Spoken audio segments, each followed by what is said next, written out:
بسم اللہ الرحمن الرحیم۔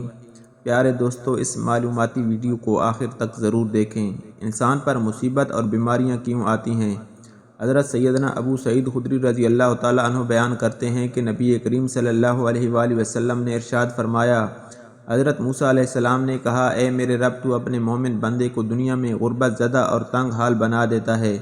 اتنے میں حضرت موسیٰ علیہ السلام کے لیے جنت کا دروازہ کھول دیا گیا اور اس کی طرف دیکھنے لگے۔ پھر اللہ تبارک و تعالیٰ نے کہا، اے موسیٰ، یہ جنت میں نے اسی مومن کے لیے تیار کی ہے۔ پھر حضرت موسیٰ علیہ السلام نے کہا، اے میرے رب، تیری عزت کی قسم، تیری جلال کی قسم، اگر اس مومن کے دونوں ہاتھ اور پاؤں کٹے ہوئے ہوں اور پھر اس کو اس کے یوم ولادت سے روز قیامت تک چہرے کے بل گھسیٹتے جا رہے ہیں اور لیکن اس کا انجام جنت ہوا تو وہ یوں سمجھے گا کہ اس نے کبھی کوئی تنگی نہیں دیکھی۔ پھر موسیٰ علیہ السلام نے کہا، اے میرے رب، تو نے اپنے کافر بندے کے لیے دنیا میں بڑی وسعت پیدا کی ہے۔ اتنے میں حضرت موسیٰ علیہ السلام کے لیے جہنم کی طرف سے ایک دروازہ کھولا گیا اور ان سے کہا گیا، اے موسیٰ علیہ السلام، یہ جہنم اسی کافر کے لیے تیار کی گئی ہے۔ حضرت موسیٰ علیہ السلام نے کہا، اے میرے رب، تیری عزت و جلال کی قسم، اگر اس کو اس کے یوم تخلیق سے روز قیامت تک پوری دنیا دے دی جائے لیکن اس کا انجام یہ ہوا تو وہ یوں سمجھے گا کہ اس نے کبھی کوئی بھلائی نہیں دیکھی۔ حضرت عامر رضی اللہ تعالیٰ عنہ بیان کرتے ہیں، نبی کریم صلی اللہ علیہ وآلہ وسلم نے فرمایا، امراض اور ان کے ثواب کا ذکر کیا تو فرمایا، جب مومن کو کوئی بیماری لاحق ہوتی ہے اور پھر اللہ تبارک و تعالیٰ سے عافیت اور صحت عطا فرما دیتا ہے تو وہ موت سابقہ گناہوں کا کفارہ ہے اور مستقبل کے بارے میں واضح نصیحت بن جاتی ہے۔ اور جب منافق بیمار ہوتا ہے پھر اللہ تبارک و تعالیٰ اسے عافیت عطا کر دی جاتی ہے تو وہ اس کو اونٹ کی طرح ہوتا ہے جس سے اس کے گھر والوں نے باندھ رکھا ہو اور پھر انہوں نے اسے چھوڑ دیا۔ اسے پتہ نہیں ہوتا کہ انہوں نے اسے کیوں باندھا تھا اور کیوں چھوڑا تھا۔ کسی شخص نے عرض کیا، اللہ کے رسول صلی اللہ علیہ وآلہ وسلم، بیماریاں کیا ہوتی ہیں؟ اللہ کی قسم، میں تو کبھی بیمار نہیں ہوا۔ آپ صلی اللہ علیہ وآلہ وسلم نے فرمایا، ہمارے پاس سے چلے جاؤ، تم ہم میں سے نہیں۔ نبی کریم صلی اللہ علیہ وآلہ وسلم نے فرمایا، اللہ تبارک و تعالیٰ اس شخص کے چہرے کو تر و تازہ رکھے جس نے مجھ سے کوئی حدیث سنی اور پھر جیسے ہی سنی ویسے ہی آگے پہنچا دی۔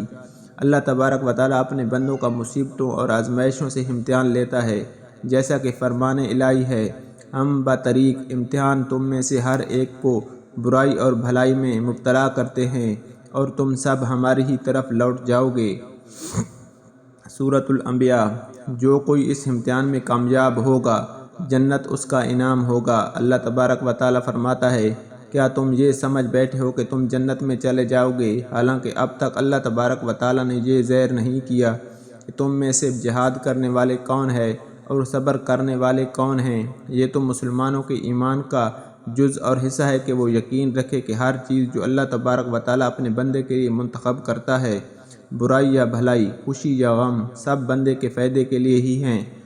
اللہ کے نبی صلی اللہ علیہ وآلہ وسلم نے فرمایا، مومن کا معاملہ بھی تعجب انگیز ہے کہ اللہ تبارک و تعالیٰ مومن کے حق میں کوئی فیصلہ نہیں فرماتا مگر اس کی بھلائی کے لیے، اور یہ اعزاز سوائے مومن کے کسی اور کو حاصل نہیں۔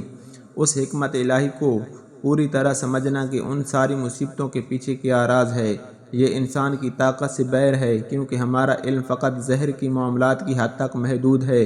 صرف اللہ تبارک و تعالیٰ ہی کو علم ہے کہ آخر میں حالات کیسے بدلیں گے اور بندے کو اس سے کیسے فائدہ پہنچے گا۔ بس مصیبتیں جو بظاہر بری لگتی ہیں ہو سکتا ہے آگے چل کر بہت فائدہ مند ہوں۔ قرآن کریم میں اللہ تبارک و تعالیٰ ارشاد فرماتا ہے، اللہ تعالیٰ نے ہر انسان کے حق میں اتنی ہی مصیبتیں اور مشکلات لکھی ہیں جتنی اس کی استطاعت اور ایمانی قوت ہے۔